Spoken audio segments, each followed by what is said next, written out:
For Mass, Joyce Lubotzky invites the audience to draw her found object collection taken during coastal walks. The Lost and Found drawing table allows a close engagement with the material journey of each object, questioning notions of object agency, nature, cultural entanglements, and the material stewardship of ecofeminist praxis.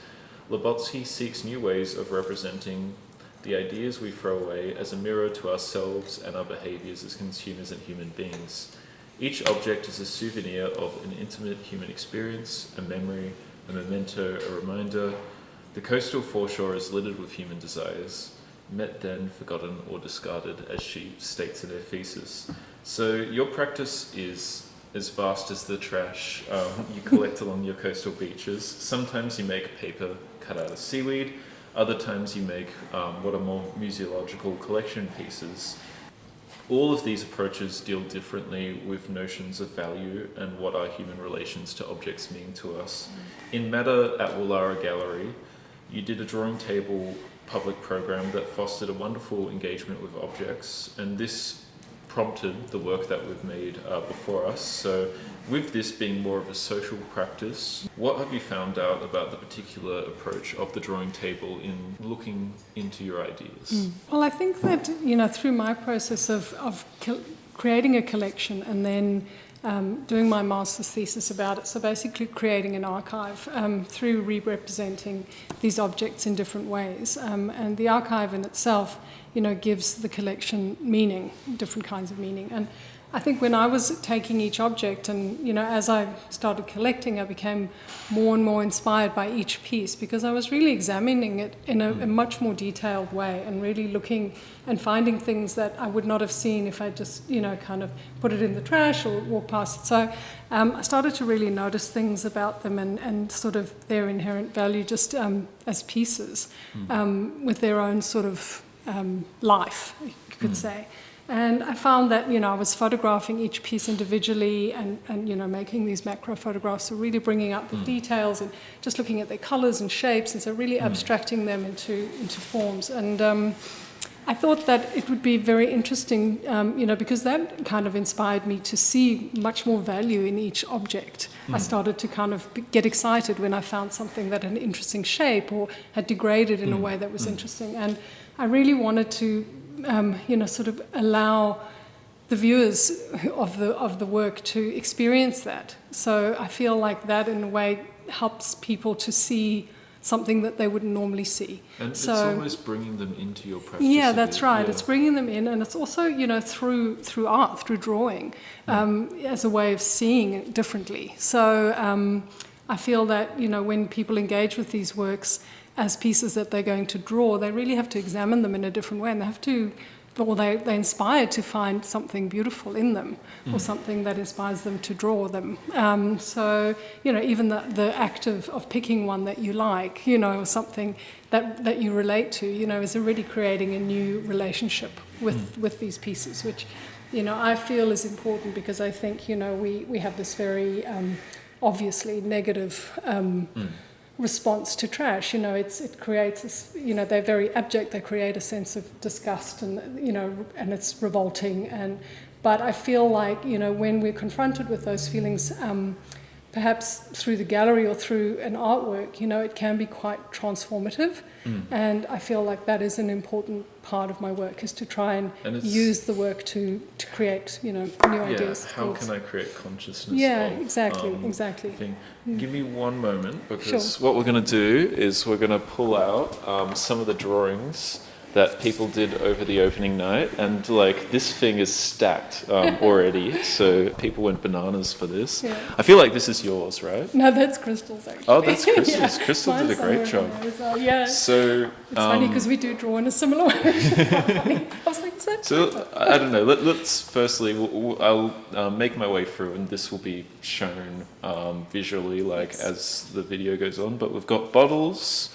We have, I know these are pears and various balls and sponges and lemons and more. We've got a party popper, and the party popper was a super popular motif.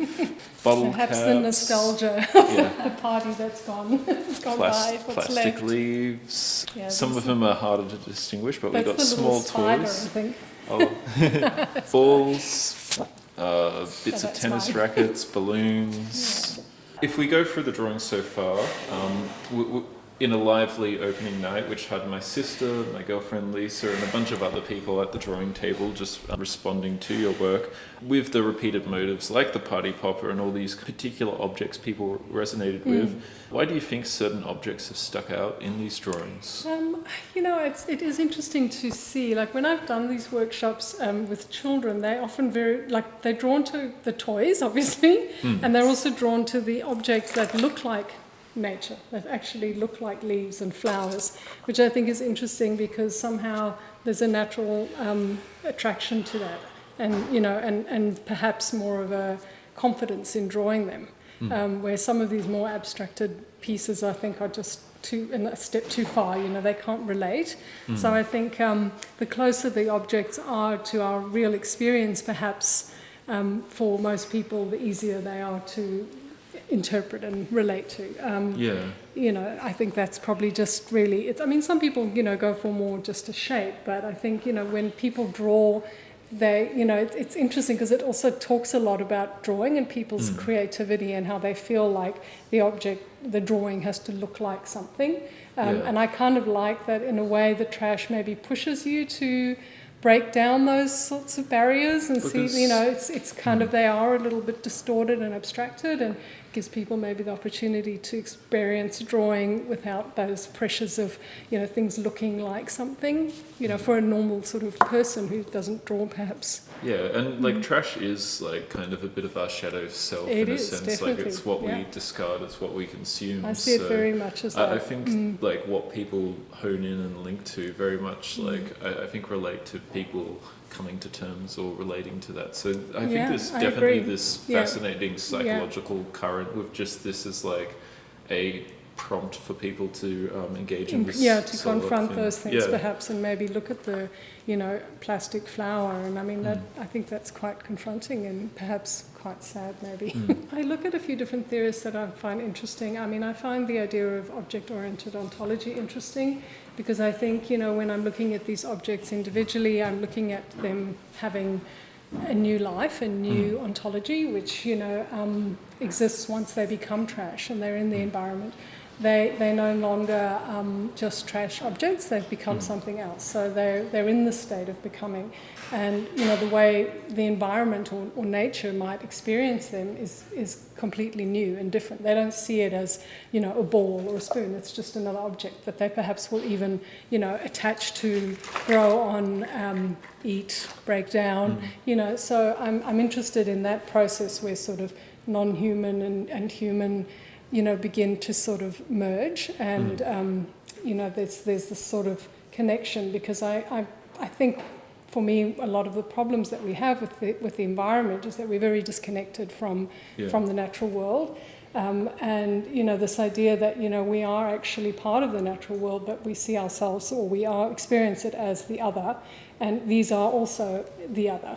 You know, they're also these very kind of non-human abject things. The abject things, and, yes. In the book Vibrant Matter by Jane Bennett, she looks at this idea of the encounter and this exploration of how actually seeing a strange collection of objects can be quite striking and bring you out of your day-to-day life in that respect. Right, yes. It has its own vibrancy, it has its own energy, its own aura, which is a new, you know, creation just by, you know, putting these things together. She talks about, you know, the landfill or the dump or trash as having, you know, this vibrant materiality to it. And this collection of rubbish is quite surprising, and I think it goes through different eras. There's some things that are like sedimentations that were probably there from the 90s or 80s even. Definitely. And some of the rubbish looks as though it's been there forever. Like some of the plastic actually is like proper properly decomposed. So do you have a personal favourite piece of rubbish in Well, this I mean, pile? I was thinking about that question, and it's a difficult one because I kind of have a new favourite every week. Because when I go and glean for my trash, I it's become a bit of an adventure for me, and I'm always excited to find something new and different and a bit of a treasure, and get excited to explore that in different ways. But I am particularly interested in the objects that mimic the natural world, because that is it's a very big problem, because something like that looks like a jellyfish and gets eaten by turtles and causes great damage. But then, of course, we're also drawn to it because we do have this innate attraction to natural beauty. And I'm always interested in that fine line between the two. Space. And, I will say my personal favourite is probably this hamster here. It's like really pathetically deflated, It's a and you good just one. kind of squeeze it, and like over 15 minutes it will re-inflate, but like it happens so slowly that it's just like, I don't know, it just cracks me up. And I don't know, like that looks like no other toy I've seen, like growing up as a kid. So I wonder when that there's was made. definitely treasures and things that you're drawn to. I mean, it is about you find a new life to these things. It does create a new value. I mean, I'm interested in discard studies. I'm interested in the things that we discard, the places, people, objects. And why something's valued over other things, and what materials are valued over other things. So there's another artist that does coastal walks like you who came in yesterday. Her name is Lou. I think I know who you're referring to. But she was saying the weirdest encounter she found was she was going into one of the sand dunes and like kind of collecting rubbish there, and it would been after some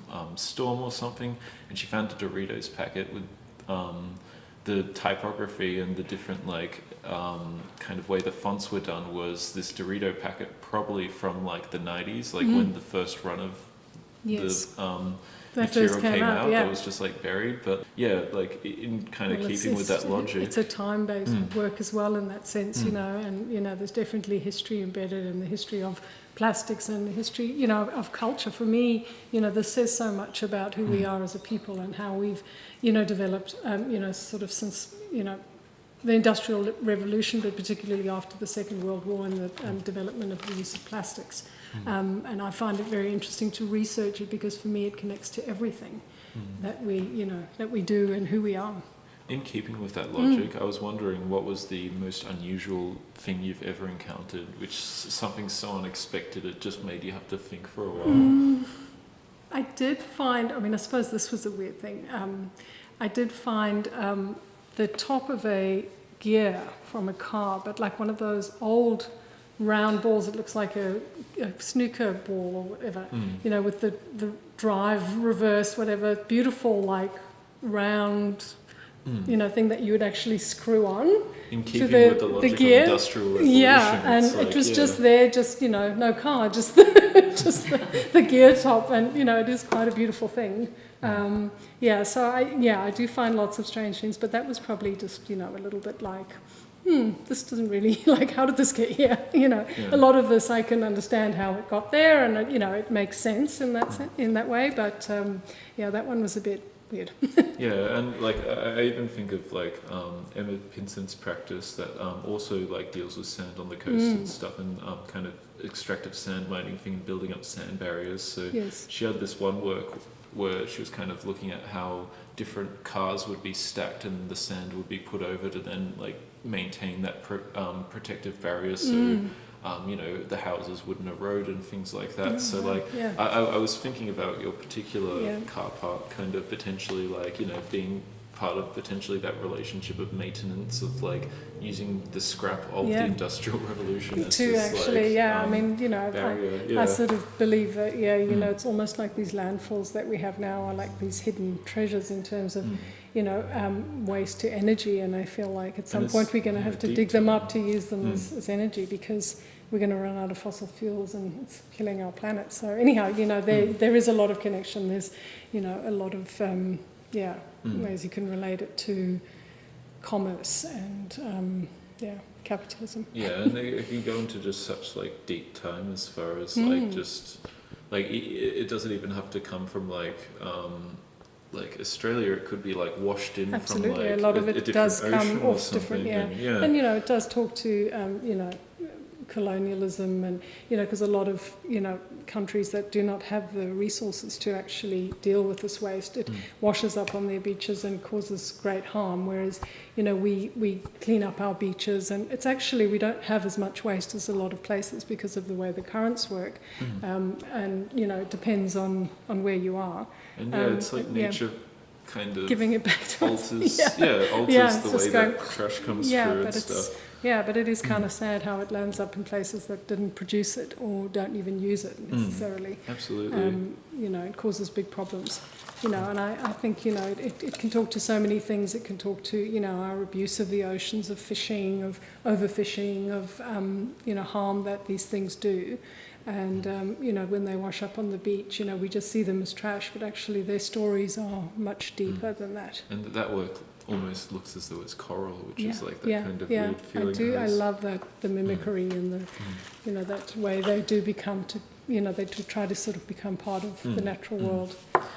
And I consider the coastal walks that you do as probably one of the other consistent aspects of your practice outside of the trash that is collected. And it's largely, I think, like, of course, the accumulation is through the result of collecting the trash, but it is this like almost understated aspect of you going through all these places all around Sydney's coast. So can you talk a bit about your approach to coastal walks, what you look for, and just how you go about them? I think you're right, it is kind of the understated part, but it's probably the most important part. And I think, sometimes when I'm just feeling overwhelmed by it all, and or like how to reconceptualize or think about this stuff, I go for my walk, and I find it incredibly sort of meditative and relaxing and fulfilling to actually just go and clean up. I don't know what it is about, sort of going to an area where there's lots of trash and picking it up and cleaning it, and then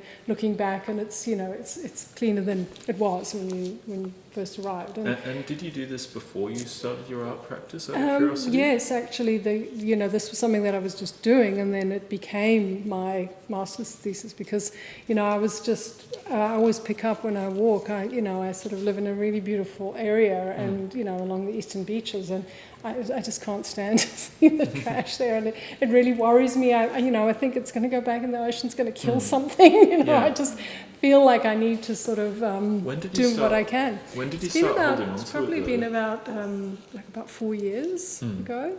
Probably during COVID, when we were doing a lot more walking. We had, it does go back to what you were saying about that slow practice, because there was sort of more time, and I just kind of made it part of something that I just could do. I had time to do it, and doing lots of walks, slow walks. It is a time-consuming thing, and had the time to pick up. And then it just became something that I really enjoyed doing and felt very motivated to do.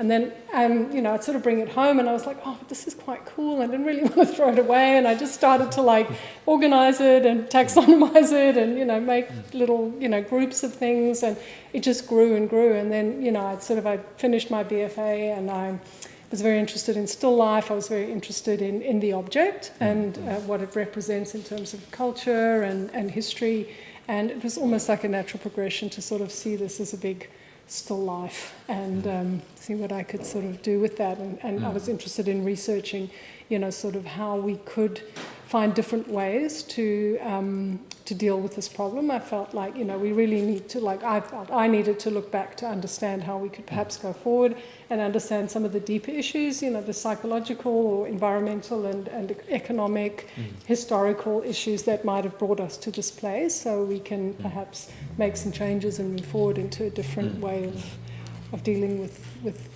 these particular objects.